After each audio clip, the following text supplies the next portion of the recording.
فأنا ناصح لإخواني بالصدع بالحق تبيض وجوههم. السكوت في مسألة الحزبية يضرها، فاصدع بما تؤمر وأعرض عن المشركين. سلامي على دماج ورجالها والشيخ يحيى ودار العلم يا سعد بانيها. الرحمن الرحيم. Qalat Syekhah Ummu Abdillah Al-Ba'daniyah hafizahullah ta'ala. Masih di muka surat 147. Wa an Abi Hurairah radhiyallahu anhu 'anil Nabi sallallahu alaihi wasallam qala. Hadis Abi Hurairah, Nabi sallallahu alaihi wasallam bersabda, "Lam yatakallam fil mahdi illa salasah." Tidak ada yang berbicara di masa buaian, yaitu di masa bayi, kecuali 3 orang. Ini hadisnya ada apa? Ada hasr ya, yaitu ada nafi dan ada isbat. Bahkan apa hasr yang terkuat, pembatasan, yaitu hanya ada 3. Tapi kita tahu dalam hadis yang lain Rasulullah menyebutkan ada case yang lain di dalam kitab Sahih itu. Demikian pula di dalam Musnad Imam Ahmad terkait dengan masyitohnya anak perempuan dari Fir'aun, tentang anaknya yang kemudian berbicara. Nah, boleh jadi Rasulullah SAW menyebutkan itu sesuai dengan wahyu yang datang di masa itu, yaitu hanya 3. Lalu kemudian suatu saat Allah memberikan tambahan lagi, sebenarnya ada yang lain, untuk cerita yang lain lagi, dan seterusnya. Hadis saling melengkapi. Baik, yang pertama Isa bin Maryam. Yang kedua wasohibu Juraij, yaitu bayi yang terkait dengan kisah Juraij. Ini istilah sohib, ini adalah al-mulabis, yaitu yang berhubungan. Kalau bahasa kita sohib teman, tapi terkadang bukan teman, terkadang musuh, terkadang tak ada kena-mengena kecuali masuk dalam cerita, dikatakan sohib.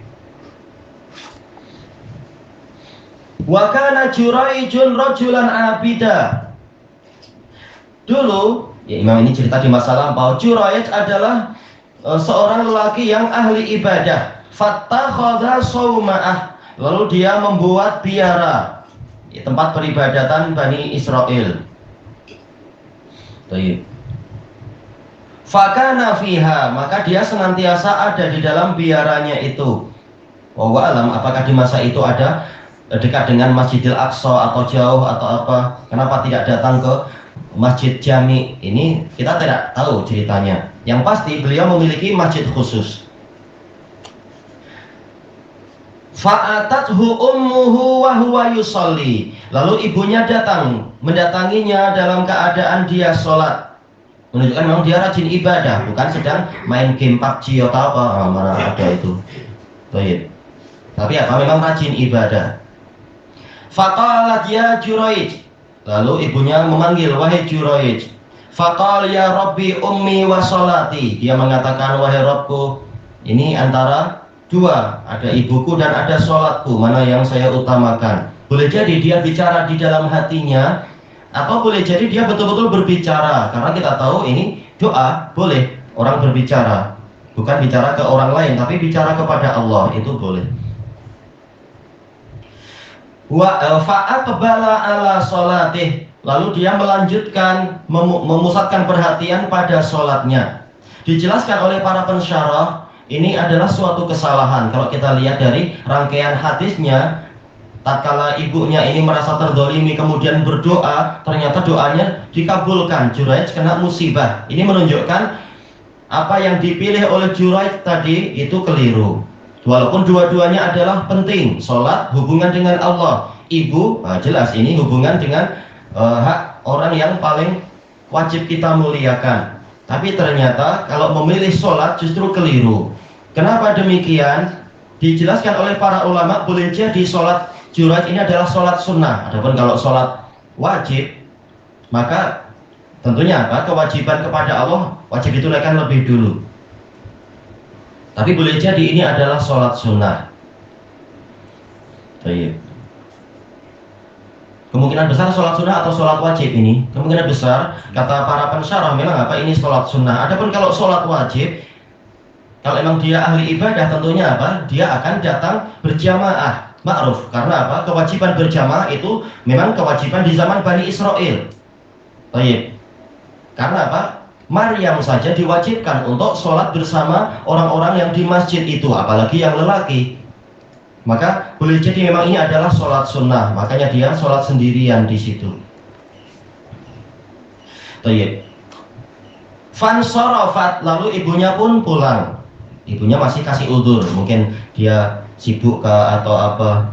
Falamma kana minal ghad, pada hari berikutnya, ini menunjukkan apa? Kesalahan memang. Kalaupun sholat, selesai sholat datanglah mungkin ibunya minta dibelikan sambal terasi ke apa ke, nggak tahu suka apa, nggak tahu. Ketika di hari berikutnya, atat huwa yusolli, ibunya datang lagi kepadanya dalam keadaan dia sholat. Memang rajin ibadah, ini bagus. Cuma waliullah itu memang tidak maksum. Faqalat ya Juraij, ibunya panggil lagi, wahai Juraij. Kasihan kalau rumahnya jauh, kalau rumahnya dekat mungkin ya tetap kasihan juga. Kalau rumahnya jauh kasihan. Jelas waktu itu belum ada handphone kan, wah panggil senang. Faqal ya Rabbi ummi wa sholati, wahai Rabbku, ini dua pilihan, ibuku dan sholatku, saya memilih yang mana ini. Fa'aqbala ala sholatih, lalu beliau pun memusatkan perhatian pada sholatnya, tetap melanjutkan sholat.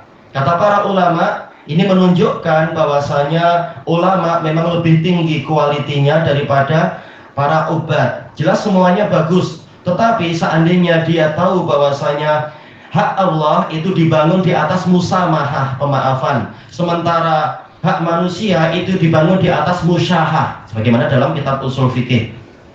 Memang hak Allah itu tertinggi, tetapi Allah memang maha memaafkan. Allah tahu kekurangan para hamba, Allah tahu para hamba dia itu memang perlu saling membantu satu sama lain. Sementara Allah maha kaya, Allah tak memerlukan itu. Maka hak manusia itu dibangun di atas musyahah, yaitu banyak penyempitan dan tarik menarik, itu musyahah dari syuh, yaitu kedekut, pelit.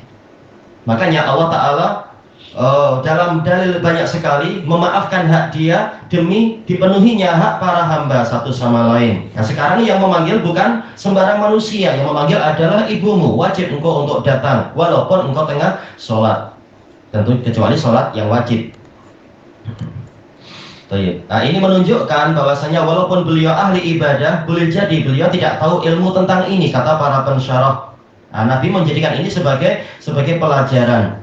Untuk apa? Kita dengan sebab ibadah jangan melalaikan ilmu. Ini ibadah. Apalagi dengan masalah dunia, jangan melalaikan masalah ilmu agar tidak salah jalan, nanti kena musibah. Baik. Fansorofat, lalu ibunya pun balik lagi. Falamma kana minal ghad, pada hari berikutnya lagi, hari ketiga berarti. Kenapa tak datang mungkin di petang hari ke malam hari? Memang ini kesalahan tentunya. Atat huwa yusolli, ibunya datang lagi dalam keadaan dia sholat. Faqalat, ibunya panggil lagi, ya Juraij. Faqala ya Rabbi ummi wa sholati. Fa'aqbala ala sholati, maka dia melanjutkan sholatnya lagi. Faqalat, ibunya sudah tak tahan sekarang. Allahumma la tumithu hatta yanzura ila wujuhil mumisat.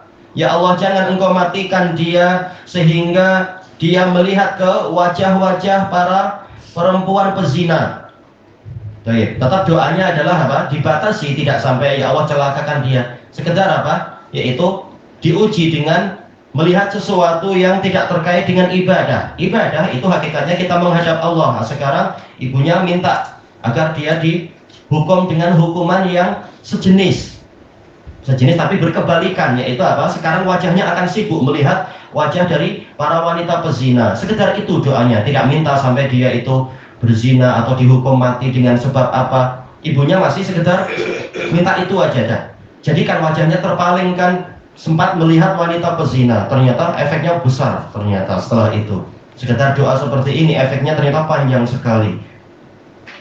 Fatadzakara banu Israila Juraijan, kemudian Bani Israel saling menyebutkan tentang Juraij wa ibadatah, dan peribadatannya, yaitu walaupun dia sudah menjauh, walaupun dia sudah melakukan uzlah, Karena para pensyarah mengatakan di sini isyarat, yaitu beliau melakukan uzlah, membuat tempat peribadatan sendiri, tidak banyak bergaul dengan orang lain.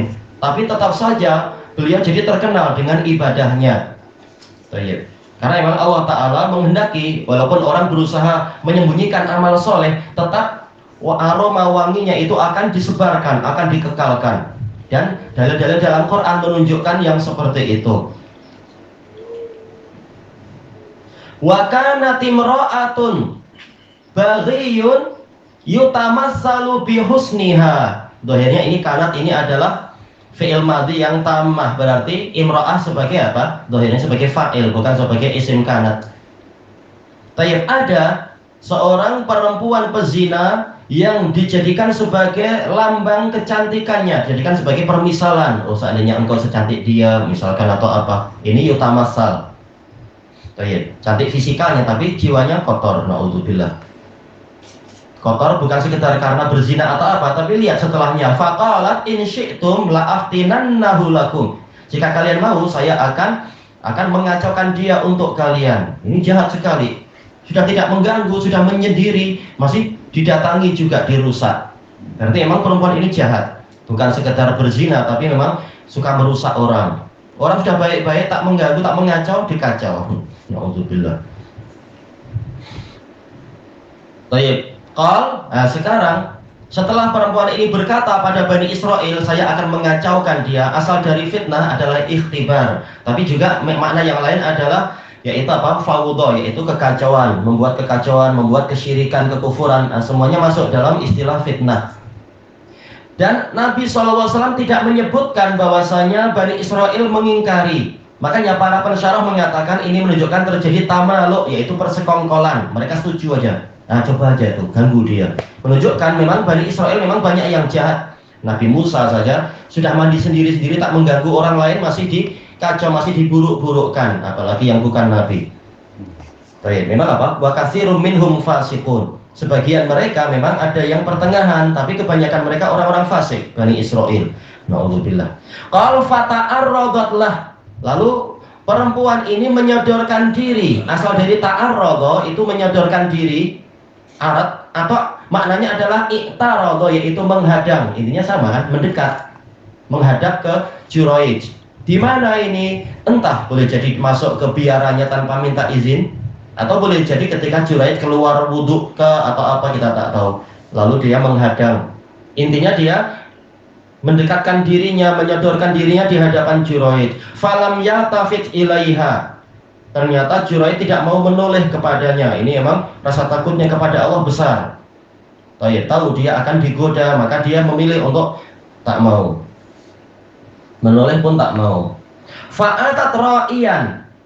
Lalu perempuan ini mendatangi seorang penggembala kambing, kana ya'wi ila sauma'atih, yang biasa bernaung di biara Juraij. Fa'amkanathu min nafsiha. Lalu perempuan ini memberikan keleluasaan kepada penggembala kambing itu untuk menzinai dirinya. Na'udzubillah, perempuannya yang memang membuka pintu. Dan ini dijelaskan oleh para ulama. Sebagian ulama, inilah tafsir dari firman Allah Ta'ala, yaitu apa? Az-zaniyatu waz-zani fajlidu, dan seterusnya. Kenapa wanita didahulukan, perempuan pezina dan laki-laki pezina? Bukan karena syahwatnya besar, tapi karena seringkali yang membuka pintu adalah mereka. Keluar tanpa menutup aurat dengan benar, bahkan terkadang yang mengajak bicara, terkadang mengajak jabat tangan, terkadang memang membuka pintu untuk ini dan itu. Makanya tatkala mayoritasnya seperti itu disebutkan lebih dulu. Berbeda dengan masalah pencurian, wasariku wasariqatu, laki-lakinya yang lebih aktif. Boleh jadi aktif karena memang hobinya mencuri, atau boleh jadi merasa ini keperluan keluarga, istri saya 4, saya tak punya duit banyak, saya mencuri aja. Nah, kebanyakannya penyebabnya, kalau pencurian ini yang dominan laki-laki. Kalau perzinaan sebab terbesarnya adalah perempuan. Ini kata para ulama, bukan karena syahwat perempuan lebih besar.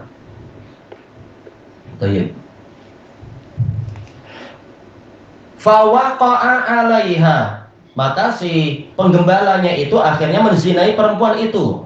Iyalah, kalau iman tak kuat, siapa yang tahan seperti itu?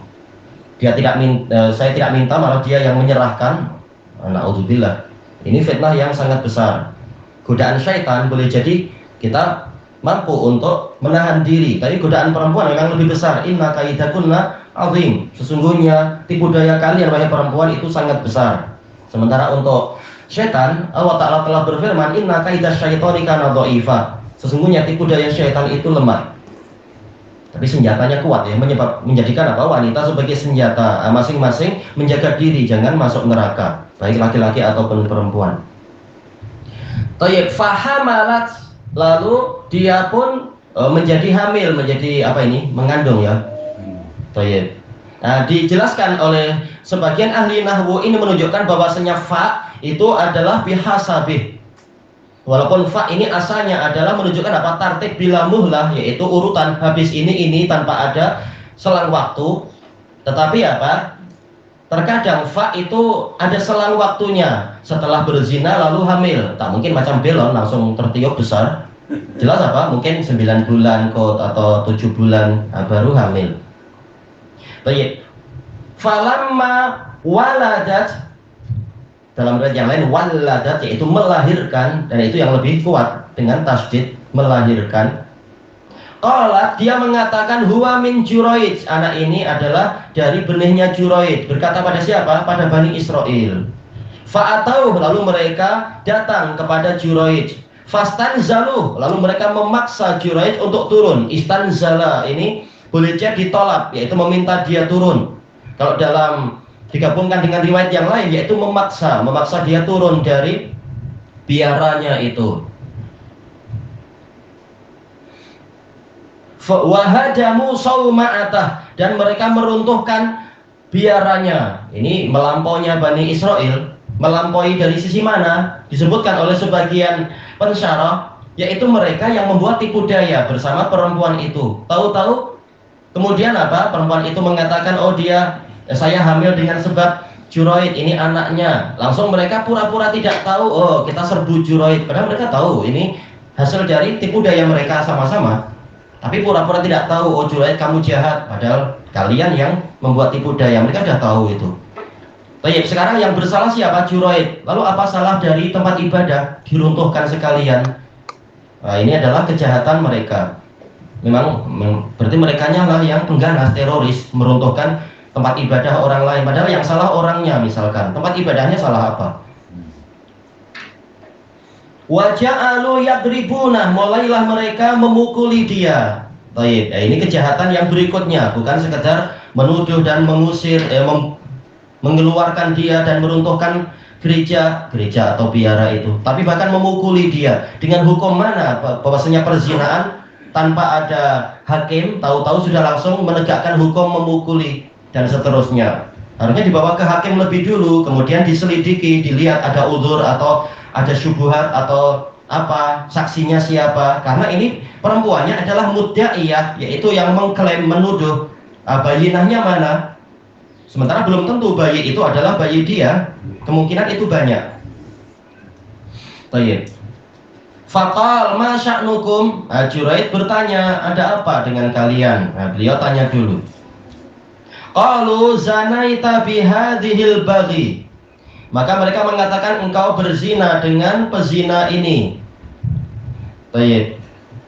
Fa waladat minka, dalam riwayat yang lain waladat minka, lalu dia melahirkan anak dari benihmu. Faqala aina sobi, ini lain, memang dia wali Allah. Ini di zaman Bani Israel keajaiban memang banyak sekali.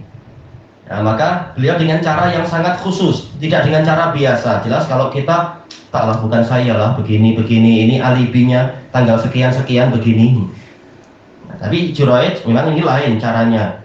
Bawa ke sini bayinya. Faja'u bih, lalu mereka mendatangkan bayi itu. Faqal da'uni hatta usolli, biarkan saya sehingga saya melaksanakan sholat. Tayyib. Dan dalam syariat kita memang seperti itu juga. Karena Nabi SAW idza nabahu syai'un fazi'a ila sholat. Nabi SAW apabila mengalami sesuatu, maka beliau menuju kepada sholat, bersegera untuk sholat. Ini pentingnya untuk sholat. Allah Ta'ala berfirman, wasta'inu bisabri wassalah, mohonlah pertolongan dengan cara sabar dan sholat. Senjatanya ada pada sholat, menjalin hubungan dengan Allah Ta'ala, bukan malah semakin menjauh. Fasalla, lalu beliau pun sholat. Falamman sarafa atas sobiyah, tatkala beliau sudah selesai sholat, lalu beliau mendatangi bayi itu. Fato'ana fi batnih, lalu dia menusuk perut anak itu, mungkin apa, ditekan dengan jarinya atau yang seperti itu. Waqal ya ghulam man abuk, wahai anak lelaki, siapa ayahmu? Kalau kita praktekkan gimana ya? Kita bukan wali sampai seperti itu. Syekh mengatakan seluruh ahlussunnah adalah wali Allah, tapi jelas kita tahu diri, kita pakai apa, cara-cara biasa saja sebagaimana Nabi mencontohkan, yaitu dengan berdoa dengan cara-cara yang biasa, tidak minta dengan cara-cara Bani Israel. Kita tidak sampai seperti itu, keajaiban-keajaiban yang kita miliki. Tayyib. Qal, maka bayinya mengatakan fulanun ar-ra'i, ayah saya adalah fulan, si penggembala kambing. Nah, jelas ketahuan seperti ini. Juraid bukan sibuk menggembala kambing, berarti bukan Juraid ayahnya. Qal fa aqbalu ala Juraid yuqabbiluna, lalu mereka pun menghadap ke Juraid dan mereka menciumi dia. Oh, ini betul-betul apa, sudah diuji, terbukti dia adalah wali ya, langsung dicium-cium. Wa yatamassahu nabi, dan mengusap-ngusap badan dia. Bani Israel kultus terhadap apa itu, zat orang-orang soleh. Kalau mati akan dibuatkan masjid barangkali di atas kuburnya. Yang mereka hulu di dalam mencela, hulu di dalam mengagungkan, serba salah karena tidak ikut kitab suci. Wa qalu nabni laka sauma'ataka min dzahab, kami akan membangunkan untuk Anda tempat ibadah Anda dari emas. Wah, langsung bayarannya berlipat-lipat. Dan ini tentunya apa? Penyanyian harta, tak boleh seperti itu. Juraid mengatakan la aiduha min tin, kembalikan dia terbuat dari tanah liat, kama kanat, sebagaimana biasa. Ini menunjukkan zuhudnya beliau. Oh, ini sudah diberi, saya tak minta, sekalian aja lah. Tidak demikian. Fafa'alu, lalu mereka pun melaksanakan itu. Baik, sekarang apa sisi pendalilan dari hadis ini yang diinginkan? Masuk dalam bab apa itu? Musibah itu menyebabkan timbulnya peribadatan, sholat ataupun yang lainnya. Langsung beliau sholat dan langsung Allah Ta'ala menolong beliau. Imam An-Nawawi memasukkan hadis ini dalam bab karamatul auliya. Baik, karena memang ini menunjukkan beliau itu wali, tapi juga tidak dan juga apa, ini menunjukkan wali Allah itu tidak maksum. Buktinya ada kesalahan-kesalahan itu. Dan kata para pensyarah, ini menunjukkan besarnya hak seorang ibu, kemudian apa, hak ayah, sebelum hak-hak manusia yang lain. Bahaya kalau kita dipanggil padahal kita tak ada uzur, kemudian kita tak datang, atau setelah itu tak datang juga. Kalau ada uzur memang tak datang, tapi setelah selesai uzurnya pergi datangi ke ibu, mungkin minta apa, setrika baju ke, cuci baju ke, sidai baju ke, atau tahu ibunya panggil untuk apa itu, mungkin bagi sekitar sepi, ya rugi nggak datang. Ibu kan baik, tahu-tahu bagi cake ke apa, rugi nggak datang. Ilahuna wallahu a'lam.